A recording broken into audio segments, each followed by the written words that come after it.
My mic was muted. Dadgummit. Jeez. Perfect intro. Perfect intro. What's going on, Wolfpack Nation?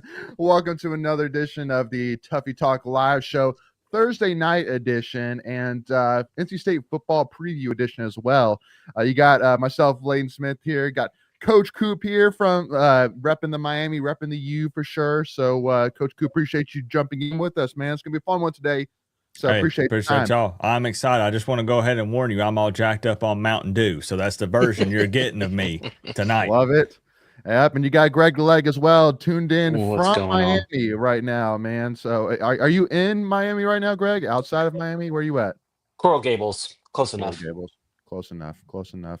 Love it. And you're drumming up something fun back there in the background. Yeah, just so you know, Coop, Greg Leg, he doesn't do anything half-ass. He does everything full bore. Even if he's on the road, he's working on it. You're working on I had it all set up, and then I lost power, so that sucks. It happens. But anywho, though, so again, we will make sure to get to all the questions, comments that you have. So make sure to put them in the chat, and we will get to all of them and discuss them all here today. But with that being said, Coop, I want to go ahead and give a little bit of context here, because I know we were talking right before the show a little bit about Greg, and just in case for any of your viewers might be watching or and be wondering why is his name Greg the Leg? Isn't he Isn't that an NFL kicker? And yes, that is true. But so Greg is famous, and Greg, do you want to give, since it's your famous story, since it's your, like when they talk about the history of Greg, it really starts. What was it? 4 years ago now? What was it? 4 years ago? Yeah, it'd be 4 years ago. Yep. So do you want to give it, or do you want me to give it while you're working on the background? You can go ahead and give it. That's fine. All right. So 4 years ago, Coop, you may remember, it's one of the all-time great highlights in the AC football history. NC State versus UNC at Carter Finley Stadium. Sam Howell coming to town, and we were pretty big favorites in that game, but basically UNC decided to really put us in a tough spot, and they were, let's see, what were they? They were beating us by 10, I believe, Greg, and 9. Okay, 9 with like 2 minutes left, and basically we Emeka Mezi, the long touchdown, and then we recover the onside kick, and then we go down, score another touchdown to Emeka, and come back and beat Carolina, and everybody storms the field. Well, Greg the Leg, thought that he was 24 once again, and decides to jump over the brick wall, and which is probably about a 10 foot. 10-foot drop. Yep, 10-foot drop, and upon impact comes to realization that his leg is not one full leg no more. True story. Wow. Fat and And gravity don't go together. yeah, exactly. And so there's a famous picture of him with on the stretcher, doing the wolf hands to the crowd, and and we tried Greg the broken leg for a while, Coop, but it didn't. We just kind of shortened it to Greg the leg. I understand why it stuck though. That's a heck of a story. It's pretty fun. Yeah. Nope. And 100% worth it, right, Greg? Always. Yeah, man. So with that being said, Coop, so we're got a lot of fun stuff to get to here today. Just want to kind of start off with general, let's kind of talk big picture here, Miami first. Kind of talk to us about how you're feeling about the Miami season so far. I know like on your live streams you have your meter of happy, piss, like would you say that so far our season has met expectations, underperformed, overperformed? What would you say? Man, every year we get pretty excited because it's not uncommon for Miami to start hot, and they did that once again. But then here comes conference play, right? And when it comes to the ACC games, Miami tends to struggle a bit, especially in November. I would say, maybe it's being a little harsh, but underperformed a tad here because, especially given the landscape of the ACC currently, we were fully expecting to be in that conference championship game. And I know that, we can get into arguments about an at-large bid into the CFP and all that good stuff. But the reality is we should have been in the conference championship this season. No exceptions. You bring in the big-time expensive quarterback. You hit up the transfer portal, replace Lance Guidry. You have pretty high expectations. I myself, of course, before any football was played, was hovering around like 11-1. And now here we are in the scariest part of the season for us, and we still have 3 games to go in November. So overall, I'm going to say underperformed. There have definitely been some highs, but a lot of Canes fans are a bit upset at the moment. Yeah. You got one Cane fan in particular, Bryce, saying, Layton, you got off the TVD fan club wagon. What happened, bro? That's your guys' next QB, which, Let's go, Bryce. That's right. So anybody who doesn't know what Bryce is talking about, you got to go check out Coach Coop's YouTube channel, link down in the description. Make sure to go and check it out. And Coach Coop and I did a little NC State preview where I made clear that I'm a member of the Tyler Van Dyke fan club, just huge supporter of that guy and the accomplishments that he was able to achieve. Well, you can have him. You can have him. Is he even playing anymore? He went to Wisconsin, right? No, he's a backup at SMU with Rhett Lashley, believe it or not. They reunited. Holy cow. He still had eligibility? I know. That's what I'm saying. Yeah, Wow. After they beat us, there's a picture floating around of the internet of him with his feet propped up smoking a victory cigar. I bet. Yeah. And he had zero to do with it. Yeah. Well, hey, just same thing when the former Tennessee coach who was an offensive analyst for Alabama for a year, and they went to Tennessee and beat him, and they celebrated with him, and like he wanted all. Pruitt? No, God, he was at Cincinnati. It's not that serious. Now he's at Arkansas State. I know this guy's whole history. I just can't think of his daggone name. But anyway, so anywho, though, but one of the things I wanted to go ahead and jump to, and again, we'll talk a little bit more big picture here about Miami here, but there's 2 specific assets in general, which I want to be able to use throughout the live stream. In order for me to use them, I have to introduce and bring up one specific topic. And again, we'll come back and talk big Miami here, Coop. But first of all, so 2 years ago, Coop, you decided to jump out on a ledge here a little bit and decided to make a bet. Yeah. Decided to make a bet. Hey, at least he honored his bet. We still have one that never honored their bet. We do have. Yep. Nope, Coop. Carolina former UNC quarterback Marquise Williams came on our show and said, and we had a gentleman's agreement that if NC State wins, that he'll wear an NC State shirt and say "Go Pack" and post on Twitter. And he still to this day has not done that. Oh, that's unacceptable. Absolutely not. You got to pay up those bets. Come on now. Exactly. So with that being said, for NC State fans who may not be aware of what Coach Coop had to do since NC State decided to pull off the victory at Carter Finley Stadium 2 years ago, here's a little clip for you.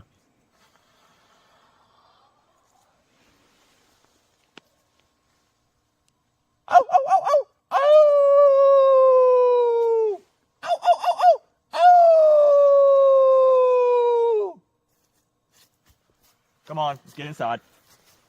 The neighbors are probably looking. Come on. Let's go. Oh man, Coop. Good stuff. Good stuff. So with that being said, Coop, we've decided to at Tuffy Talk here today to have one new hype sound that we're going to be introducing from here and there. So with that being said, yeah, Coop, let's go. All right. Let's go. Let's do it again. I mean, look at the form there. You know, the arched back. I really put 100% into that, just like I do everything. No, I'm telling you, Coop. Literally, they could pull that sound, play it on over Carter Finley Stadium, and nobody would know a difference. I'm telling you. Thank you. No, phenomenal stuff for sure. So, but with that being said, so now that I've accomplished that, and now I have that at my disposal if needed throughout the live show. So let's start off with good old Mr. Carson Beck, you know, and especially too, because I think that honestly, one of the biggest pieces for this game, in my opinion, and Greg, let me know if you agree, is CJ Bailey versus Carson Beck. And, you know, obviously there's a lot of storyline. CJ Bailey, you know, born and raised, you know, Southern Florida quarterback, played with South Florida, Leighton. Get it right. It's South Florida. What did I say? Southern Florida. It's not Southern Florida. Sorry, geez. Okay. Coop, I'm from Florida, so I understand the geography of Florida. I appreciate it's not that. Southern Florida. Sorry, Greg and Coop. Geez. So anyway, you know, played with the great Jeremiah Smith, and you know, definitely, I think had probably one of the most dominant high school football teams we've seen in some time.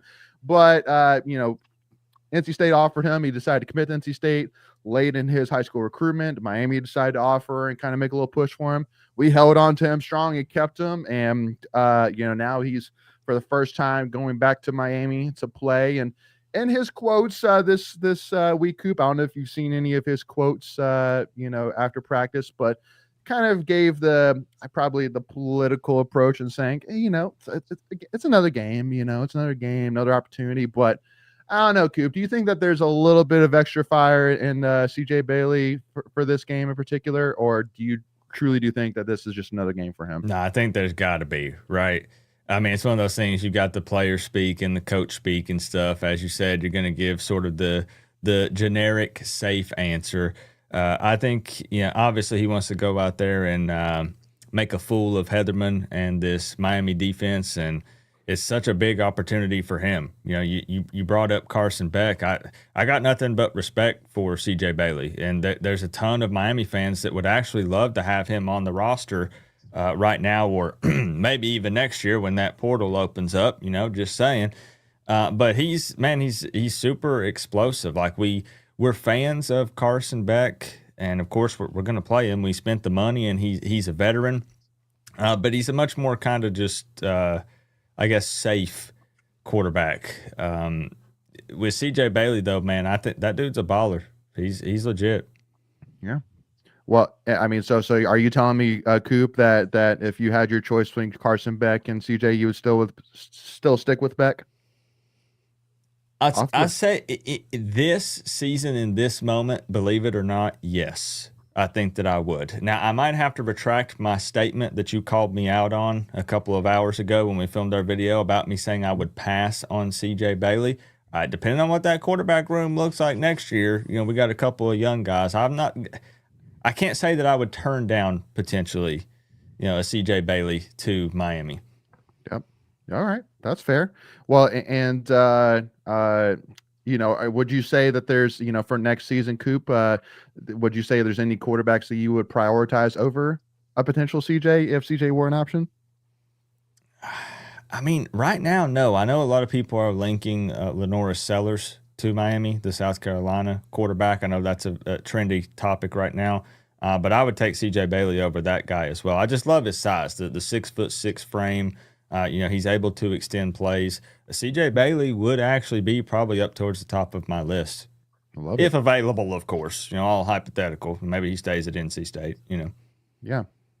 Well, and so kind of talking a little bit about Beck. So what do you, because again, obviously starting off, began the season, looked really, looked really good, really came out strong, even got a lot of Heisman hype as well.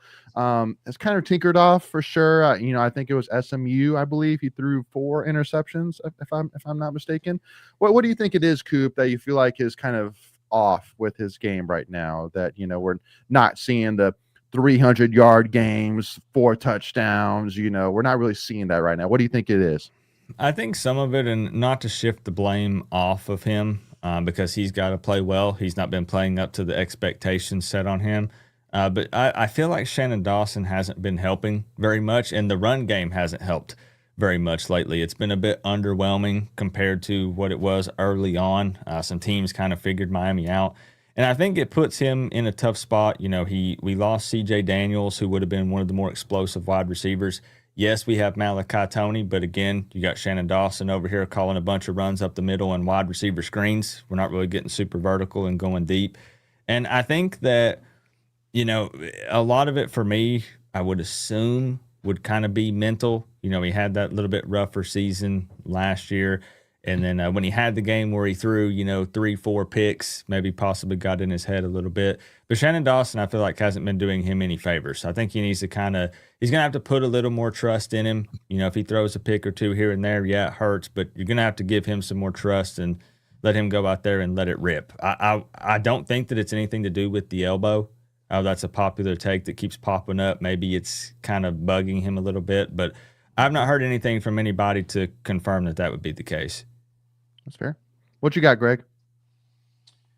Yeah, Coop, I'm with you. Given the difference between C.J. Bailey and Carson Beck, Beck is the answer there. As much as Bailey is highly touted, if you will, you want a more experienced guy with this roster. Yep. So I'm 100% with you. Just kind of, I don't know if you have a method, but on this, Leighton, like if you have certain topics you want to talk about. But for me, you look at the 2 quarterbacks, they're pretty equal statistically. Within, I think one's number 4 and the other's 5 in the ACC, as far as rankings and efficiency.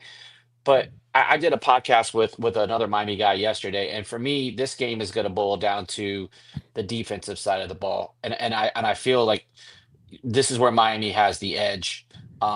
And for State to be effective, we have to be able to run the ball, and that's one of Miami's strengths.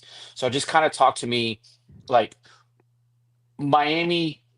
What will Miami try to do against NC State to kind of limit the rush, right? So it looks like all signs are pointing towards Hollywood Smothers being back. He is the number 1 rusher in the ACC, even missing a game. And then really in the Pitt game, I think he only got like 8 touches, though he did get like 150 yards in that game. But just kind of talk to me, how does Miami stop the NC State run game in this matchup? I think some of it starts with Miami just slowing the game down and keeping the ball out of the hands of NC State's offense. Not really having a ton of possessions because Miami eats up the time of possession with their kind of slower, efficient approach to the game. But otherwise, I mean, Miami's got some big boys up front. They can win the battles in the trenches. But it is something, I'll be honest, it's probably one of my bigger concerns going into this game. Because we had talked about it when Leighton was on my channel that Hollywood Smothers scares the crap out of me, to be honest, because we went into like that Louisville game thinking we were going to shut down Isaac Brown, and he ran all over us. I think he had like 113 yards. And then when you factor in, you've got a quarterback that's mobile and can extend plays, and he's super explosive, and you've got to respect that. I think it's a very tall task to try to slow down Smothers. I think you got to just try to keep that offense off the field as much as possible, and we got to tackle really well and pray. But we realistically, though, it sucks. It looks like confirmation that one of our star cornerbacks, Keontae Scott, is going to miss this game, and that's a huge blow for us. So I anticipate, honestly, it being a bit of a problem to stop him. Yeah.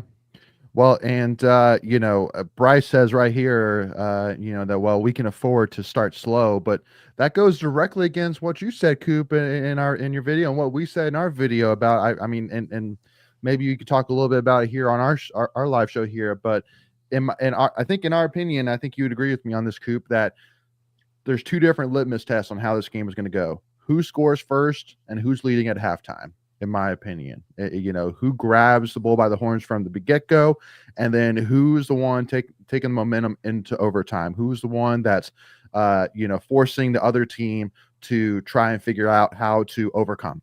You know what I mean? So would you agree with that? And if so, or how would you kind of expand on that? And then if you disagree, in what way? Yeah, Miami cannot afford to start slow in this one. They basically played one half against Stanford, that being the second half, and they kind of did the same thing against Stanford. They had one drive where they scored offensively, and then they had one defensive score, a pick six, to go up 14-0. They can't afford to start slow against a team like NC State that has a potentially more explosive offense, and that would really put Miami outside their comfort zone, because again, they want to be able to ground and pound, they want to own the time of possession, and we're just not super explosive offensively. So we don't want to find ourselves down 10, 14, 17 going into halftime. And I think that's going to be that's a huge key for Miami, is to actually play 4 quarters on Saturday afternoon. If NC State were to jump out to an early lead, I'd be pretty concerned. Okay. Well, and Bryce brings up the Syracuse game, and what do you think it was, Coop, with the Syracuse game? Was it a little bit of, Miami, what you can call maybe playing with their food a little bit, and and then eventually, coming to realization of, all right, like, this is a Syracuse team that's really pissing us off, and they're playing with their backup quarterback. Can we squash these guys already? And because at least in my opinion, that's how it seemed when I was watching it. It was just like, okay, let's go, y'all. And then once they turned it on, then it was over. Yeah, I mean, I hate to use this kind of as an excuse, but over the years, it really just seems like no matter who the coach is, Miami just tends to play down to their competition. I actually am way more confident going into a game against, say early in the season against a ranked Notre Dame team, because they get up for it. It scares me a lot going in as a now 15.5 point favorite.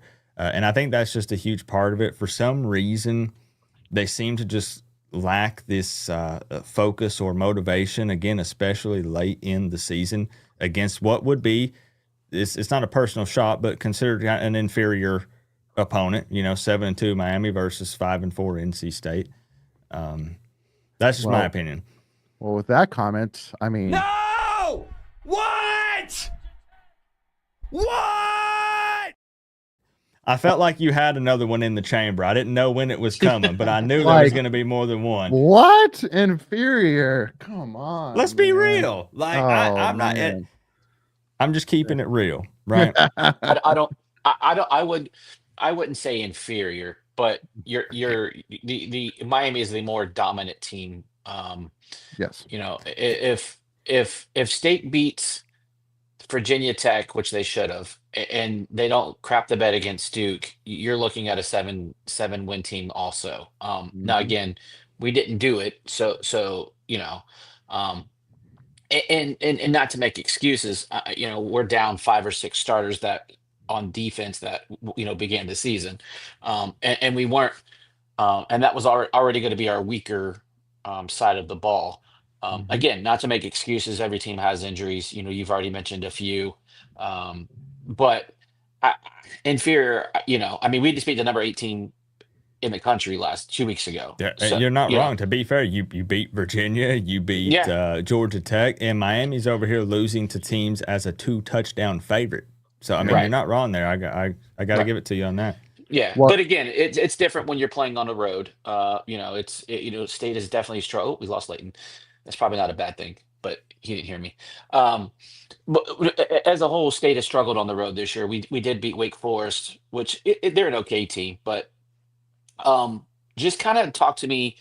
Like I've heard like maybe Mark Fletcher's not playing in this game. Do you know anything about that? Like, is he injured? Is he a game time kind of decision? Like, I haven't seen. I'm assuming they released injury reports today. I just haven't had a chance to check. They did. I haven't got a chance to check the most updated one. I believe the thoughts going into this week would be questionable at best for Mark He's Fletcher. So he's out. he's out. Is Okay, he so out? yeah, so we're going to be without RB1, and we've not really seen as much success with Jordan Lyle as we had hoped. Some of that again kind of goes back, most believe, to Shannon Dawson's play calling. It's not Jordan Lyle is a running back who likes to kick it out, to the outside. But we played Gerard Pringle. I don't know if you guys saw any of his snaps in the Syracuse game, the young running back, and he I'm showed a a fan lot of of his promise. Yeah, me too. Same. The chips. pizza ones. But we're hoping that he can come in and make an impact. Like you're going to see Marty Brown, the pinball, come in kind of those short yardage situations. He loves contact. He's bouncing off of guys. But it definitely hurts losing Mark Fletcher. He was kind of our complete back, definitely RB1. So that could be something to keep an eye on in this game for sure. We're going to need the young guy, Pringle, probably to step up once again because I think his workload will increase in this game. He'll see some snaps. Yeah, Yeah. and for state, we've been either feast or famine on the run game. We've held teams, like I thought we did a pretty decent job against Notre Dame, for the most part in their run. But then we get a dude from Duke that runs for like 150 freaking yards, or we got Virginia that breaks off like 240, 50-yard runs. So for state to be efficient and effective, I think they have to stop the run and then get off the field on third down, and that's been two really problematic things for the defense this year because this is a defense that's got to be opportunistic. It's got to be a bend don't break. I hate that term, but between let the team get their yards between the 20s, and then get a stop or hold them to field goals because that's a win for this team, and that's what you saw us do against Georgia Tech 2 weeks ago. Um, so if State's able to do that, kind of keep around. You kind of talked about it earlier, Coop, with you didn't want to see State get out to a big lead. I don't see State getting out to a big lead in this. I feel like if State's going to like hang around and win this game, it's going to be close. I don't see like a blowout like we did with Georgia Tech 2 weeks ago. Um, but the offense was just clicking. But that's a really bad Georgia Tech team defensively, and Miami is not that same defensive team. So for me, I think that's where you're going to see the difference in these two matchups. Mhm. Yeah, and we're not giving up a lot of points. It's something Right. like 15 points per game. Right. Yep. Well, and that's why too. And Cooper. I mean, I'm sure you've probably watched a good bit of that Georgia Tech game here for Mhm. sure. Obviously Georgia Tech's defense is not Miami's defense here for sure. But I mean, would you be overly surprised if we got into the upper 20s, lower 30s scoring? No, not at all. Actually, which I'm sure we'll get the picks and score predictions at some point. I have y'all in the 20s, so I would not be shocked at all. I think, too, it's a bit of a situation where Miami has so much pressure on them right now. I know everybody's saying, hey, every game's a playoff game. I mean, it is. It sucks. It was also against SMU, and they still dropped it. But realistically, for NC State, again, it's not a shot, but like they're expected to lose with Miami being a 15.5 point favorite. You can come out, you can be aggressive, you can try some things. All eyes are on Miami, and there's a ton of pressure on them going into this one. Because you guys, if you're trying to fight for a bowl game, you still got Florida State coming up, you got UNC coming up. You're going to win at least one of those games. Oh, Right. yeah. You gotta find at least one more to get bowl eligible. Yeah. But yeah, to your point, I think this is a game where you're going to see an aggressive NC State offense. If you're getting fourth and shorts, you might see some trick plays, those type of things. Where again, if you're a 15-point underdog, you got to pull out some of those tricks Yep. out of your bag to kind of catch maybe Miami napping. And to your point, like, will Miami be up for this game? Like, yes, there's still a path for them to the CFP, but they have to be perfect. And you've already mentioned the woes in November. This has been a bad program in the month of November under Cristobal. I kind of have a question, kind of like from a Miami perspective as a whole, not necessarily with regards to this game, but Mm. is Cristobal in the hot seat in your opinion? It's such a tough one to answer because as far as I'll say this. I'll answer it two different ways. From a fan perspective, the fan base is definitely getting frustrated they're getting upset because, it's crazy to think that you could win. You could still win 10 games this year. You won 10 last year. You could win 10 this year. There are fan bases that would kill to win 10 games a season. But yet, NC State is one of them. yeah, we get so much crap for being in the ACC for this long, only making it to that championship game one time, getting our backs blown out. And, we're tired of being embarrassed, the laughing stock, always crapping the bed late in the season. So fans are pretty upset. And a lot of it is the context. It's the teams Miami is losing to and the way that they're losing to them that seems to consistently happen under Cristobal. He's getting signature losses instead of racking up signature wins. So with the fan base, like they are definitely really upset, getting impatient. It's year 4. As far as would he actually be on the hot seat? Absolutely no way. He could lose these next 3 games and it's not even close to being on the hot seat. Mario was the chosen one, the golden child. They were going to do anything they could once they knew there was an opportunity to bring him in. But fans are definitely, frustrated, which I know sounds weird to a lot of other fan bases. But again, I go back to what I said. It's about the games they're losing and the way that they continue to lose them. Yeah, especially when you're pouring in as much money into the program as you're pouring in, you expect the results. And we've had our own with Doran. There's been lots of rumors out with him this year. Um, and when you have the payroll that you have, and that you come in and you get a Notre Dame win earlier in the season, and you stack some nice wins, but then you just kind of fall apart against the lower tier teams that. And again, like, I know Miami went on the road last week, but you can't lose that game, or 2 weeks ago, excuse me. Um, those are just games you have to find a way to win, even if it's ugly. At the end of the day, the CFP doesn't give a shit. Pardon my language. It's almost 9 o'clock. About winning ugly. They just want you to win. Yep. And as far as for me, like my personal opinion, though, he's not on the hot seat for me. No. Definitely not. I mean, he continues to recruit at a high level. We kind of knew, that game day coaching not being so great was part of the package. When he came to Miami, we were hoping that with, some really great coordinators, don't handcuff them, stack up talent, it could overcome that, anyways. Yeah. But at the end of the day, it's about quarterback play. And so if Carson Beck plays a little bit better, you're probably not having this discussion right now. It's very possible. Yeah. No. Were you surprised at all that, because it seems like that with this team, well, first of all, because I know that Miami is pretty famous for having some pretty good historical tight end production in their program history for sure. And but you don't really have that on this team. And then on the wide receiver side, everybody knows about Malachi. You got Mark Fletcher running back, but besides that, there's no names necessarily that is really name. kind of as a household name like those 2 guys. So do you kind of maybe in a little bit of buyer's remorse, a little bit hindsight 2020 kind of deal, but do you kind of wish that Cristobal had done a little bit more in the portal in terms of getting more weapons around Beck? Maybe it's weird because I'm a little bit more old school. So like I'm a huge fan of the transfer portal and utilizing that because it's a tool available, and you'd be crazy not to bring in and fill some spots in your roster at positions of need.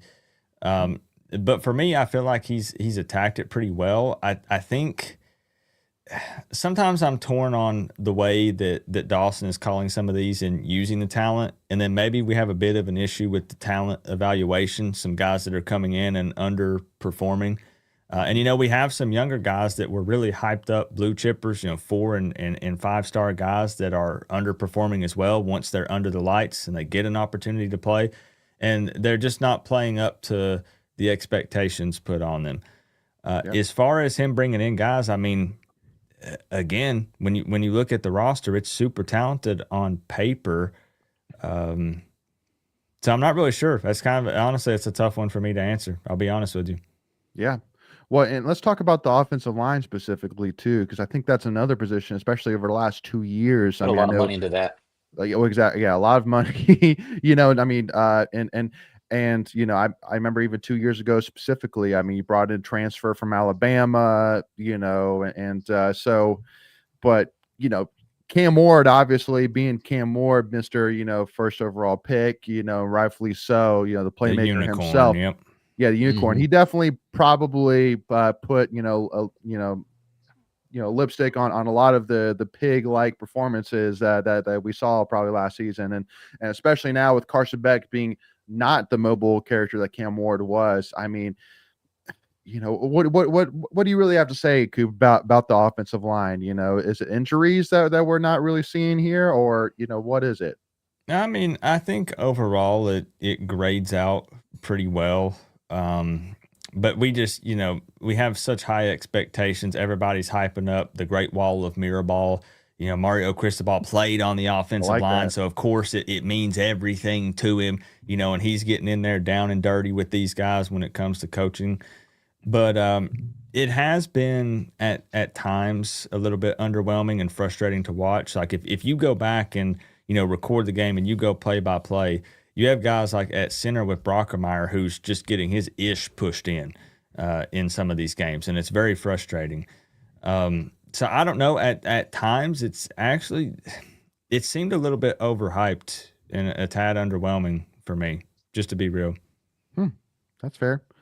And I do want to ask you too, as well. This was actually one of our other Tuffy Talk members, Megan, sent me a couple questions to ask. He's on the road right now, coming back from a work trip.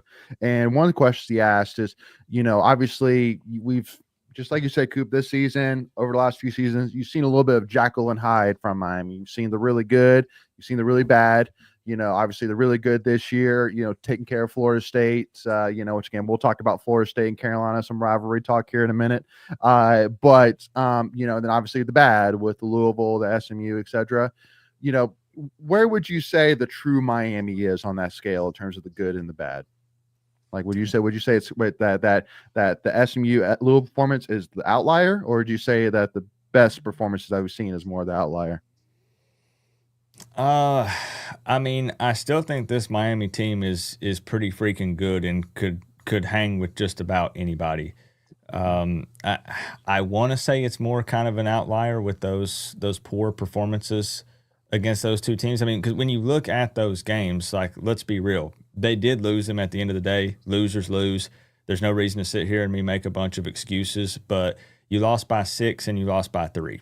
So at the end of the day, those games were still competitive. Right. SMU goes to overtime. So really it's right there. Yep. So, I mean, as far as I think I would lean more towards the good side of things, and that being a little bit more of an outlier. But again, yeah, I'm going to go back to what I was saying. It has to stop consistently being that year after year, because it keeps happening. Yep. But good teams find ways to finish games at the end of the day. You have to have that killer winning mentality, the instinct to put your opponent away when you can. And in that Louisville game, again, like Louisville pulled out some stops. There's kind of a blueprint there to where State can take a page or two out of what Louisville did. And they sustained Louisville, that is, to sustain drives, made plays when they had to make the plays, to kind of just, when Miami would make a push, Louisville would answer. And so that's what State has to do in this game in order to hang around and have a chance, in my opinion. Again, I keep using the word opportunistic. I think we're gonna have to find a way to get some turnovers. State as a whole has not really done a great job with that this year. We have had some game sealing plays that were turnovers. In fact, we've ended 2 games on interceptions. The Georgia Tech game, they weren't going to catch us in that one, but State has to find a way to make the plays and punish Miami when they make a mistake. That's the only way State's going to win this game on Saturday. Yeah, and I agree that with the way Miami plays, with relying on running an efficient offense that's not super explosive, they have to execute at a high level all the time. They don't typically have a ton of possessions, and if NC State can generate some turnovers and get themselves some extra possessions, it could be a bit dangerous for sure. Yeah. Well, and with that being said, we'll definitely come back here, talking a little bit more about the teams, talk a little bit about previewing this game. But I brought it up, and now the chat is just flooding talking about FSU now. So I feel like we got to talk about them here real We quick. can all take a dump on those guys, right? I mean, Right. Oh, 100%. Well, and that's the funniest thing, Coop, as well, is I've never seen like nationally, like across college football, like all of us agree, united that one game is just so like there's nothing behind it. Like FSU beating Miami, like nobody's looking at that game and being like, oh yeah, no, FSU is good or Bama's that bad. Like, no, it's just so obvious that FSU just got caught Bama with their pants down and Opening wasn't game. ready. And yeah, well, it wasn't ready. It was at FSU. Tommy Castellanos coming to town. What's that going to look like? Gus Malzahn coming to town. What's that going to look like? And Bama got caught napping, but now, yeah, nope. yeah, I think it's really tough to prepare for some of those opening games now with the transfer portal and stuff, right? You see coaching 1,000%. changes left and right. You got star quarterbacks jumping around to different schools, and you don't really know what to expect. I even said that for Notre Dame game, not to discredit that win at all, but they didn't know what the heck to think about us. New defensive coordinator, Carson Beck, what's he going to do at Miami? You got CJ Daniels, transfer receiver, transfer tight ends all over the place, rebuilt defense on the back end. Those opening games that's got to be tough to game plan for that. Oh yeah, Especially when you got a quarterback that hasn't played since high school. Like, Yeah. I think I can't remember where it was, but they were watching like high school film on this kid. Like, I can't remember which game it was, but I remember watching an interview, and it's like you don't know what you're going to get, and when you have all these new pieces, and you have all summer to prepare, but you have all summer to not know what they're going to do, and it just it's like Buster Douglas catching Mike Tyson on the right day. It Yeah. can happen, Yep. That's right. But hey, Coop, I'm sure you're not really thinking at all, or not really taking much enjoyment in the fact that Mike Norvell's seat is in fuego, that Florida State is being shown as the most one-dimensional team that we've seen. It's literally just Tommy Castellanos and Deuce Robinson, and even those guys can't even find connections with one another. You find no enjoyment in that whatsoever, right, Coop? Hey, I say frick those guys. Remember, I went to Doak Campbell Stadium and they made me take my shoes off because I was on the field for the warm ups, and my shoes were orange and green, and they told me they were too loud, and they made me go out on the field in my socks. Yes. It's a true story, Greg. Yep. Wow. Now, I thought it was funny at the end of the day. I don't want to make it seem like I'm super upset about that. I thought it was hilarious. But that's just childish. But yeah. I wear an orange shoe and a green shoe. They're like neon bright orange. And to be fair, I was walking over to the Florida State side, and they maybe had some recruits and some other people there. But they had a lady who was watching people as they went in, and she stopped me and she said, "If you're going on the field, sir, you have to remove those shoes." And I did. That's some petty stuff if I've ever heard it. I love it. Yeah. I got nothing. I mean, I have thoughts, but yeah, that's insane. See, Coop, you said frick, I said stuff, and then you got Greg just demonetizing us over here. So I didn't say nothing. You did earlier. Remember you dropped the S bomb, Greg. Oh God. You can say that on Oh. TV. You can say that on TV on CBS at 8 o'clock now. Like that word's nothing. That's true. But Coop, when NC State faces FSU next week, who are you gonna have your money on? Go Pack. Let's go. Am I doing it right? Yeah, pretty close. Yeah, pretty close. Pretty close. Yeah, for me, I don't know in what world FSU thought bringing Castellanos in as their starting quarterback when he got basically benched at BC of all places. Like, hello, and that's Bill O'Brien, who coached Tom Brady. I said Tom O'Brien almost from NC State. Tom Brady, like if that guy can't make you an effective quarterback, like I don't think there's hope for you. Yeah. Sure. Well, speaking of coaches that coach Tom Brady, Coop, give us your thoughts here on the Bill Belichick train, man. What's your thoughts on what's going on over there in Chapel Hill, North Carolina? I knew that was going to be a train wreck from the jump, and I don't know why anybody thought that would be a good idea. I'm sorry. It just and maybe you want to factor in the girlfriend stuff, maybe you don't. But that no shot. I do a conference tier list before the season starts, and I think I put UNC in F tier or trash tier before the season started. Not surprised at all. No. Yeah. All right. Agreed. Yeah. Well, and by the way, Coop, Bryce is watching out for you, saying, Coop, someone's going to clip that. You No, doing the but Wolfhand. oh no. They're always watching. There's always somebody. Bryce is my guy, though. I see Bryce and Tri Count and some regular viewers on my channel. So I appreciate y'all coming over here to Tuffy Talk. Yeah, that's awesome. We appreciate it too. Yeah, glad to have y'all. Yeah, I would be.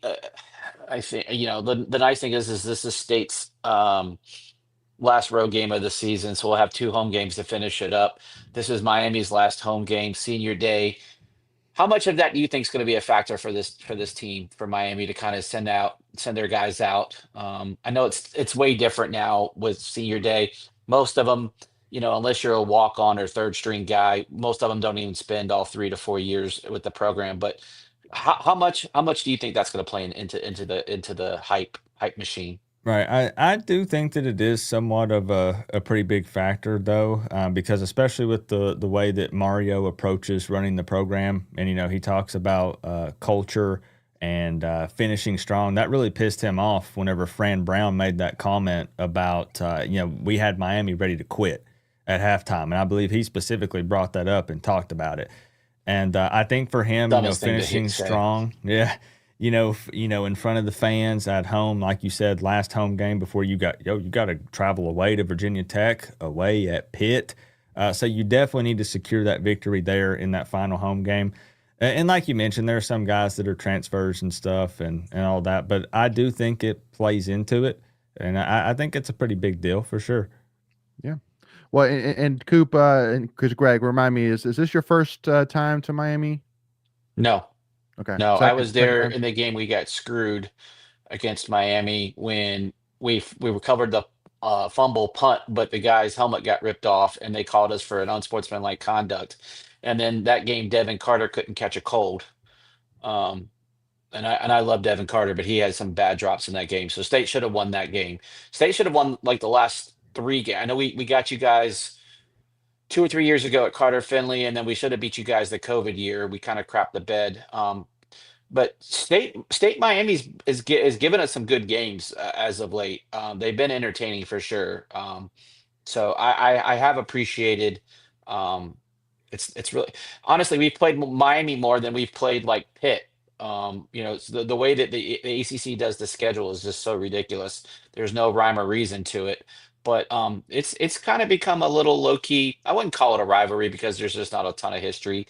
Even though I think we played each other in the Micron PC Bowl back in like the early 90s, and I think we got destroyed by you guys. But it's had a good little history over the last 10-15 years. For sure. Yeah, and I take some jabs and stuff. I enjoy the fan side, the banter and whatnot, back and forth. But the reality is, I do have a lot of respect for NC State, and this is not a game that I have Miami blowing out the Wolfpack or anything. Which again, if we get to score predictions, you'll see. I think that it could be a tight one. Yeah. No, absolutely. No, and we'll definitely get score predictions here in a few minutes, and then we'll wrap up by doing 2 fun little activities here to wrap this show up. But I do want to ask Coop, as we're kind of moving into the prediction side here, when the line of originally came out, again, keep in mind NC State just beat number 8 team in the country, is coming off a bye while Miami was playing, so we were literally sitting in the office watching y'all while y'all were playing Syracuse, the mighty Orange, and it used to be Orange Men. Used to be Orange Men, that's right. And the line came out as 14.5-point favorite. I mean, what were your thoughts on that? Obviously we have our biased thoughts, right? But I'm interested in yours for sure. Anytime Miami is a 2+ touchdown favorite, I'm pissing my pants. Because that one needs to be clipped. One needs to be clipped. I'm not buying that for a second. Yeah. Like I said, it sounds stupid to say this, but heck, I would almost rather be an underdog for real. I don't know what it is with Miami, regardless of the coach, not even just Mario Cristobal. Mhm. So you know, that's cool and all, but it actually worries me more than anything. Yeah.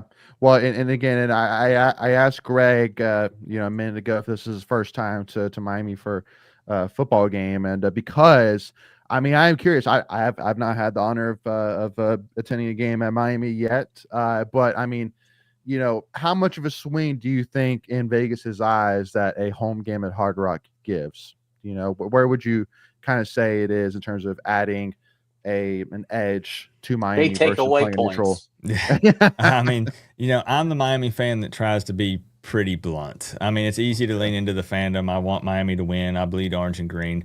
Hard Rock can be, a great home field advantage when the fans show up. Mhm. And yeah, I'm not taking a shot at the fan base. I live in Tennessee. I only usually make it to like one game per year. So it's, I'm not making it down there to 12 games a year. But overall, it's typically not a home field advantage at all. Now, we're happy in this game because, again, the NC State's road record, being 1-3. So that kind of plays into our favor a little bit here. But as far as an actual true home field advantage, look, I like to go to away games and experience different places. I went to Doak Campbell. I've been to UNC. I've been to Duke. I went to a Tennessee Vols game because I'm 30 minutes from Neyland Stadium. And it's night and day. It doesn't feel like a college atmosphere. I know it's played in a pro stadium, but even kind of feels like a pro game when you're going in there. Yeah. But when they show up, when they do pack the rock, it can get loud. But as far as just even a game like this, if it's not like a top 10 matchup for both teams, it's not really a factor. Yep. Gotcha. Yeah, I was just at Pitt a few weeks ago, and that was their homecoming game. And again, they played in an NFL stadium, which I believe is a little bit bigger than Hard Rock. But um, the last time we were here, it was a night game, and I feel that Miami night games hit a little bit different than the day games. Yeah. But you could say that for a lot of teams, Carter Finley is the same. Same. What I'm kind of hoping for, and I talked about this on the podcast yesterday. 3:30 kickoff, a 5-4 team. Um, not a real true rivalry. I'm thinking that, ticket. There was plenty of tickets when I went to go buy tickets. I just bought them yesterday. Um, I'm sitting on the 50-yard line, 14 rows up, and I paid $65.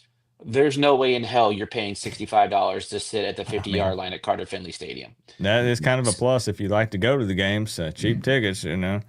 Right. So True. that's kind of the point where I was just going is because it's so far from campus, which, I never got to go to the Orange Bowl, but I mean, I can only imagine how that place was in the 80s and 90s, before they moved to Hard Rock. Um, I think in order for Miami to get back to where they used to be, they need their own stadium. I really do think they need that advantage to where, the students are showing up and staying, and that's the problem too with Miami. There's just so much to do. Um, Miami football, in its heyday, yeah, that was the game in town. But now it's just not the same. So I am appreciative for that for NC State to give them a chance. So that was a very long-winded statement to get to that point. Yeah, and usually for me, I know a lot of Canes fans get heated with that because people make attendance jokes and stadium jokes all the time. It's typically the go-to. I just kind of let it roll It's off it's my low-hanging fruit back. though, right? Yeah, I mean, because I just sort of embrace that that's Miami. That's what Miami has been for a long Mhm. time. Like you say, it's the all about the big game, and there are a lot of things to do that when you talk about the students that come in from elsewhere and then move away after they end up graduating from Miami. A lot of them coming in aren't even football fans. There's so many factors you can sit here and plug in. I said all that. I'm being long winded over here with this to just say it doesn't really like bother me. Would I love Right. for Miami to have a stadium filled with orange and green seats instead of teal? I would love it. They say Mhm. it's impossible. I don't know. I don't like that word. I think that maybe they could figure something out. It'd be difficult. And there's not a lot of room and there's all sorts of permits and stuff, but I would love Miami to have their own stadium. It don't have to be huge. We don't need some 100,000 plus seat No. stadium. Just design it really well on the acoustic side of things, and I think it'd be sweet. It'd be awesome. Yeah, I mean, I bring up Carter Finley because it's easy for us. I've been to every ACC stadium except for Doak Okay. and SMU and Stanford. That's just because we haven't played those two yet since they joined the conference. And I will say, um, Carter Finley is sneaky good, loud, and it's only 57,000 people. Um, to your point, because they built they built the stands right on top of Yeah. like the bench, and so if you do it right, like you can have a serious home field advantage. And um, I would love to see Miami get back to where they were selfishly because it's good for football. It's good for college football. Um, and we're kind of going through that right now with men's basketball. We're trying to get back to those glory days. And I think the sport is better when those programs are where they used to be. Yeah, people always make jokes, but the Miami logo does carry a lot of weight. Oh, And absolutely. it speaks for itself. You can go to YouTube and type in Miami Hurricanes, and there'll be college channels that never talk about Miami until they play Miami that week, and their views will be Right. through the roof. Yep. True. Well, I mean, you guys invented the whole fog thing coming out of the tunnel, right? And so, to me, like NC State, kind of like we didn't invent cutting down the nets, but like we kind of pretty much started that in college football. So for me, when you start a tradition in the college sports, like you are a relevant program, Mhm. and so like it's just good for the sport. And whatever becomes left of the ACC, who knows what this is going to look like in 2 or 3 years. But in the meantime, like we need the Miamis, we need those blue bloods, the Clemsons, we kind of do need them to kind of carry some of that torch for the Mhm. conference. And then you get, a Virginia that sneaks in, a Georgia Tech every couple of years, maybe an NC State, before I die. But you need those programs in order to make you a successful conference as a whole. Yep. Agreed. Yep, So, I agree. all right. So let's jump into predictions here, and then we'll wrap up here with one or two fun activities here. Greg, while I know because I know Coop's got his board. He's got his prediction ready to go. I've already given my prediction. So again, if you want to hear some more discussions around this game, for sure, make sure to go to Coach Coop's channel. Click the link down in the description below. Check out his awesome content, y'all. Definitely always fun to check him out for sure. And make sure to join in for the watch party on Saturday, as I know I will for sure. I'm gonna To have that some fun. siren lubed up and ready to be cranked all Oh man, afternoon. That's the okay plan. now. Okay now.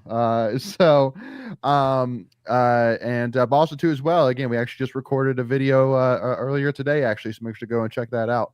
But with that being said, Greg, what's your prediction for Saturday, man? Yeah, I on the podcast that I did yesterday, I went 38-28 Miami. Um, I think State covers in this game.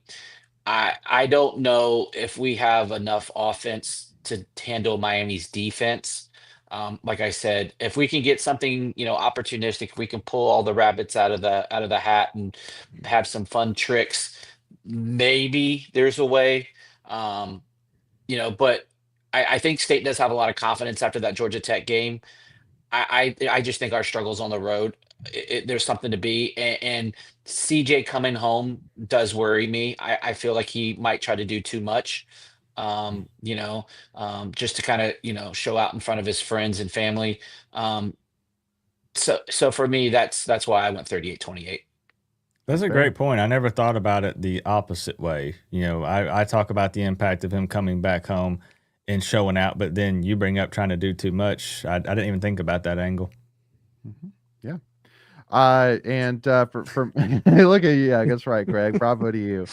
For me, y'all, our predictions are so for my prediction, I gave 35-31 NC State, and a little bit of a homer pick. Yes, I get it for sure, but I'm choosing a little bit to believe that maybe we found a little bit of something in the Georgia Tech game. Maybe we found a Hmm. little bit of that confidence, that swagger, that formula for success a little bit.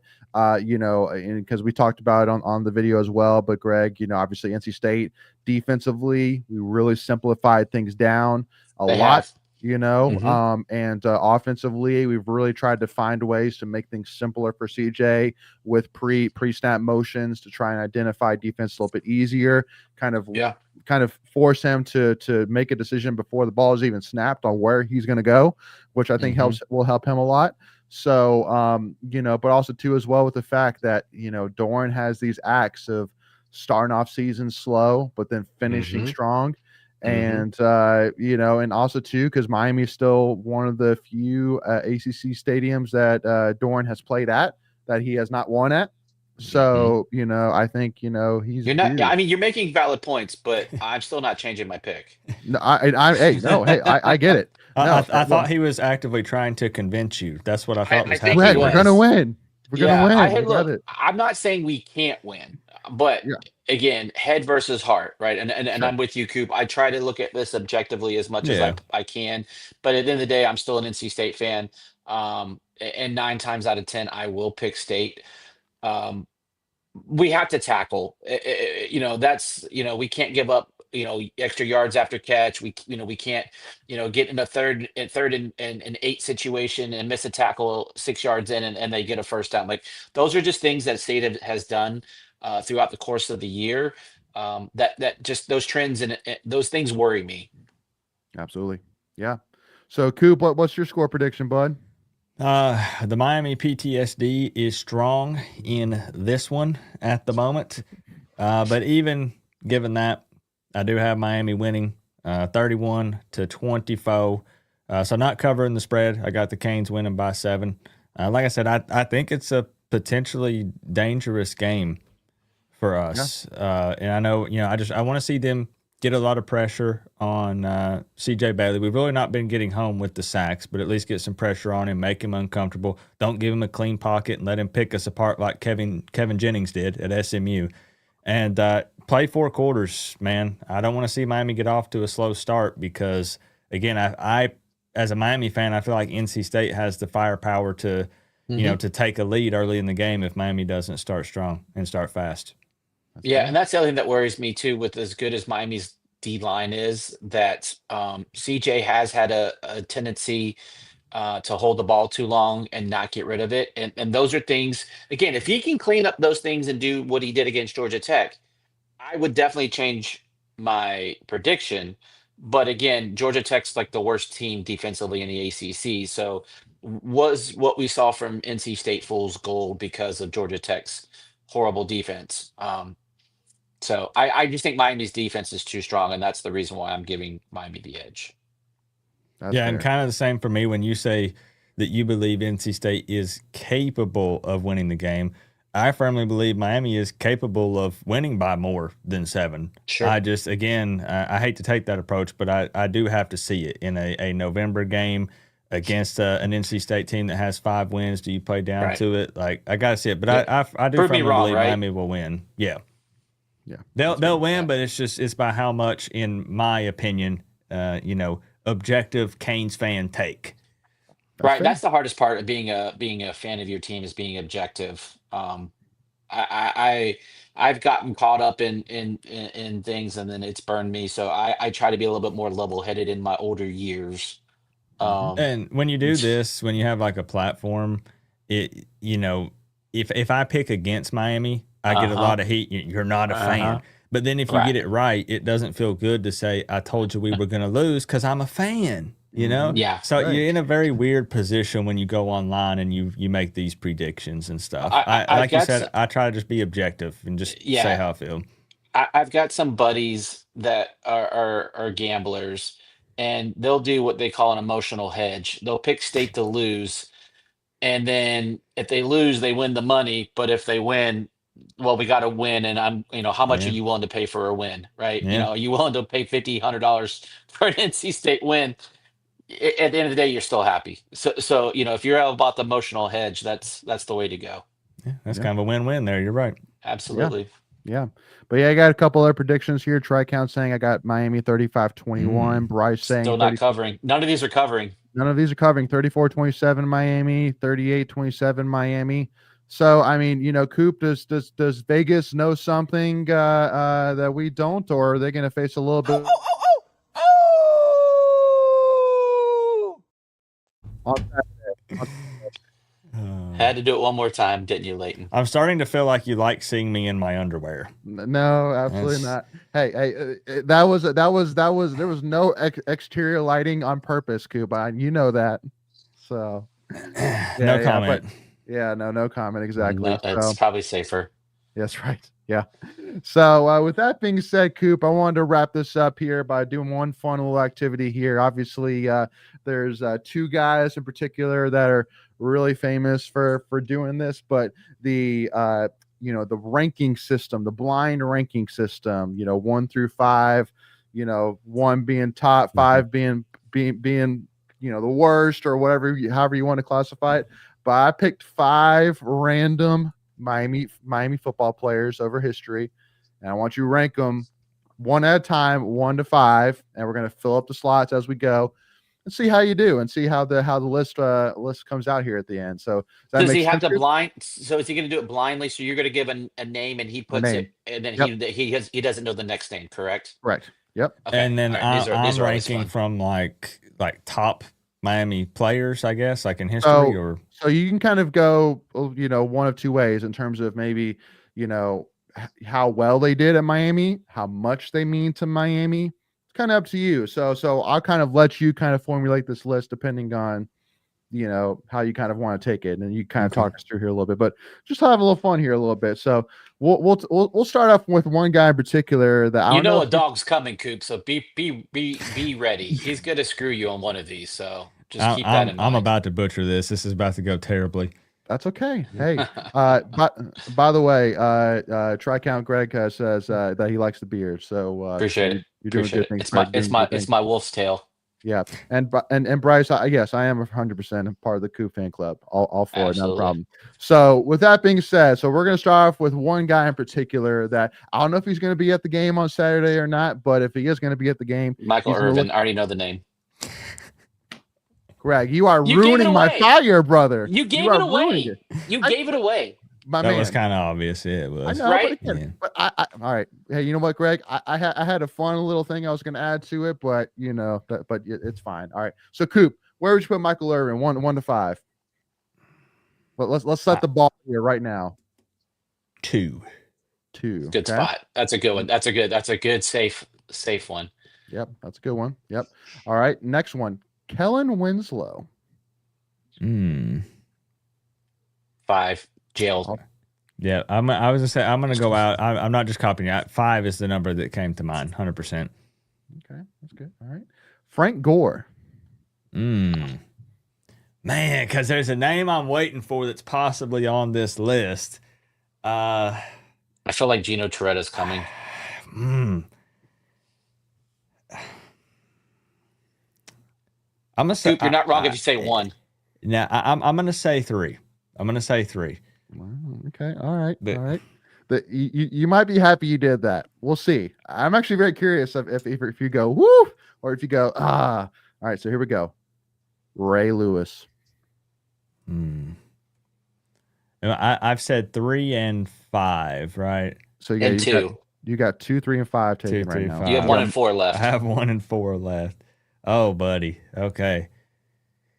Man, I'm hoping that last name is the one that I'm hoping you're going to say here. I'm going to have to say 4 because I'm holding out for a number 1. You're not getting that name. No, you're not getting that name. I mean, but it's not a bad name. It's not Here like we a go. third string Yeah. offensive I feel like a lineman in kicker's coming. 2020. No, it's well, you know what? I totally should have said Borgales, right? I totally should have. My man Andy. Yeah, Andy Borgales. Yeah, I should have said that. You probably would have been perfectly fine putting him at 1, 2. No, Ken Dorsey. Man. Yeah, He's 1. You got him at 1. That leaves 1. Yeah, I mean Yeah. that's He's definitely not 1. yeah. No, but hey, won a He's national good, though. championship. Yeah. He won a national championship. But did he win a national championship, or did that defense win the national championship? You know, once again, second time I've declined to comment tonight. That's fair. That's fair. No, man, yeah. my favorite all-time Miami Hurricane is Devin Hester. but a lot of it's for personal reasons. Growing up playing the video game, I used to make my cousins so mad because I would just sit there and return kickoffs for touchdowns, even with him in the video game, because I think his speed was rated at like a 99. So I had so much fun watching him return kicks and stuff. You know, he almost went to NC State, right? I do know that. Yeah. Yeah. So was that the name you were looking for number one, or were you looking for a different name? For number one? It kind of was, but again, that was kind of for a more selfish personal reason. He's number one in my heart, no matter what, you know. Okay, I want to end on this one. Who's your number one all-time quarterback at Miami? Ooh, that's tough. Oh, buddy. See, that's the good thing about being an NC State fan, Coop. It's pretty simple. For us, that's a simple question for us. Yeah, so it's pretty simple for us. But for you, not so much. See, this is tough because I have it puts me in another situation where I have kind of a personal attachment to Cam Ward, but Cam Ward was a transfer. He's not someone that came in, and played at Miami for many years. But he didn't win a national championship or a Heisman. Like, you've got dudes that have done both of those. Yeah.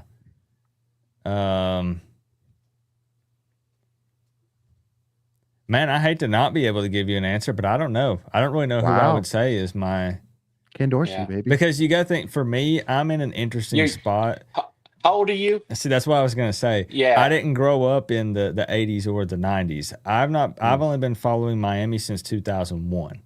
Okay. So anything before that, of course, I go back and I watch the YouTube videos and all that. But it's totally different because I didn't watch these guys play live. So it doesn't, at risk of being canceled by Miami fans here, it doesn't mean quite as much to me.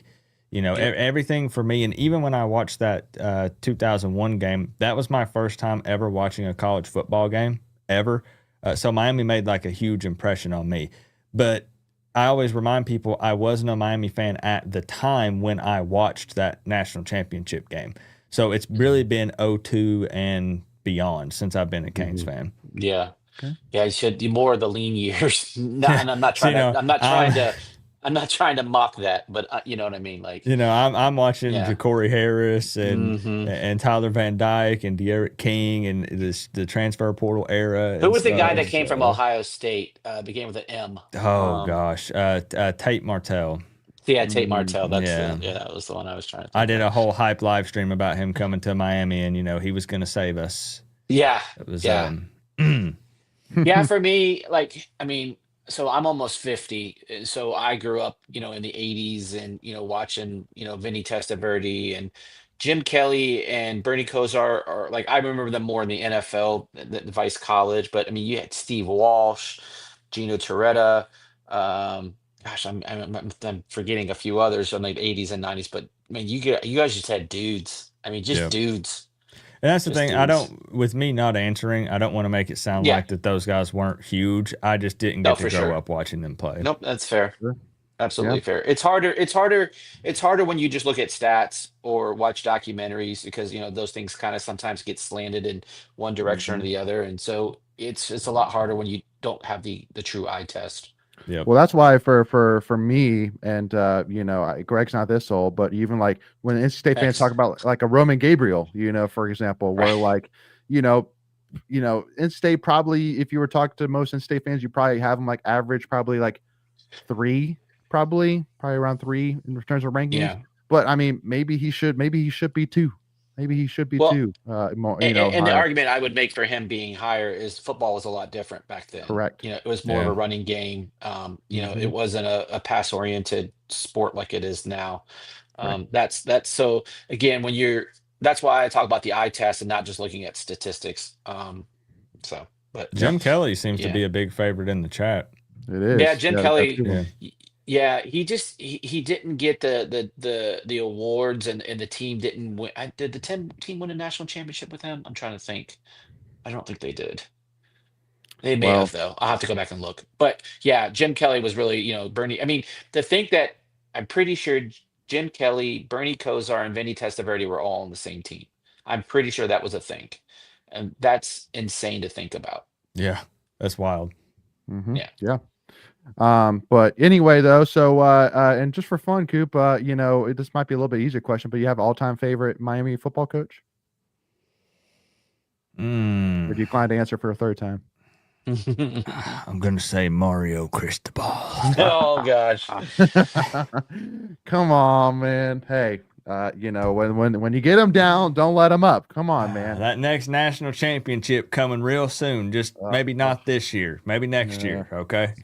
Hey, come on, man. Hey, It's possible. I mean, it really is possible. Jimmy Johnson is It's the not man. impossible. I've been reminding people of that. It's not impossible. It's not. Oh, Right. again, after the FSU game, everybody was like, "Oh my gosh, who's gonna beat Miami?" So you say Jimmy Johnson, but I would counter and say Howard Schnellenberger because he saved he Miami started it. football. Correct. Well, he saved it. Yeah, Yeah, they were no. about to kill it. They were about to kill Miami football. Realistically, like all joking aside, that would probably be my answer. Yeah. Yeah. I mean, that's huge. True. True that.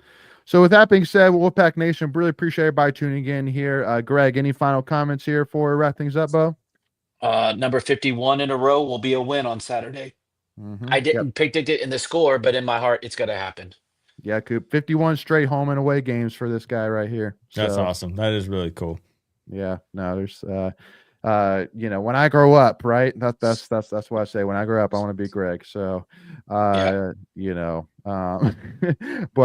anywho though, Coop, any final thoughts for this game here, man, or comments here for Wolfpack Nation from the Miami side, from the Miami faithful, on behalf of the Miami faithful? I have nothing to say. There's just something that I want to do. No. What? Come on. No. What? See, now a lot of people regret doing that. They say there's some sort of curse. I don't believe in those things, but You don't believe in those things. I've heard, Throw the flag. In all seriousness, though, it's so cool when your school has a hand signal, like a hand thing, like a hand symbol. It is the coolest thing. Have you seen? I bet they have one for Miami. I just bought it. I saw it in the car, but NC State does the wolf, right? And New Era has a new hat line where it has the hand symbols on hats. You should definitely check that out. That would be pretty cool. It's a pretty sweet hat. Like I have it for NC State, and I'll send you a DM with it. It's a pretty badass hat. Yeah, it's a badass hat. Yeah.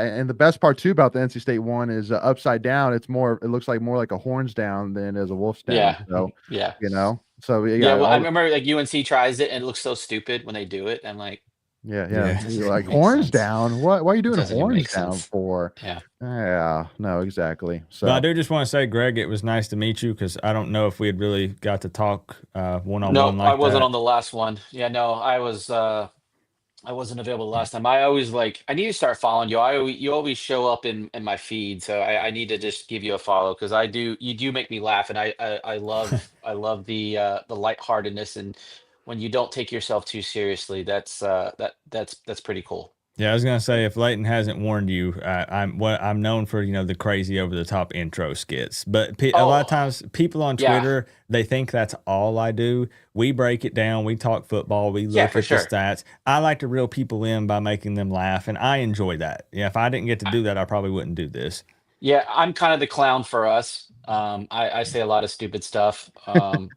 I used to be the only dad on the team, but now we got two new dads, so they're gonna start getting the whole dad jokes going here pretty soon. So, but yeah, we just love having fun talking ball.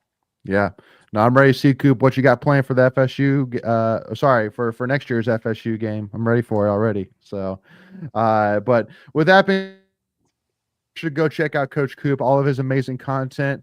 Go to link down in the description below. Check out the video we did today. Actually, him and I, it's a lot of fun there for sure.